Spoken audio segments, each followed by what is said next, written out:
Hey guys, what's up? In this tutorial, you will learn step by step how to create a new workspace for your account on Asana. For example, if you'd like to launch a new project with your team members through a completely new workspace. Let us guide you through this. It is very simple, guys.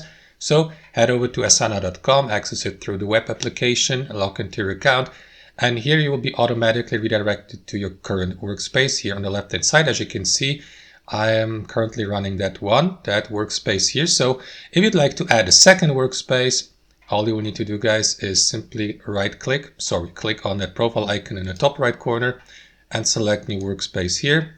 After that, give it a name. So let me name it, for example, workspace 2, something like that. You may, for example, invite members to that workspace already while creating it by entering the email address of the invitation recipient here. So let me skip that really quickly to speed this up by clicking on this button here. And that is going to create your new workspace. Wait for the creation process to be finished. It may or may not take a moment. And after that, you will be redirected to your new workspace. You may skip this here, for example. And that's basically it. Here on the left hand side, you will see your new workspace.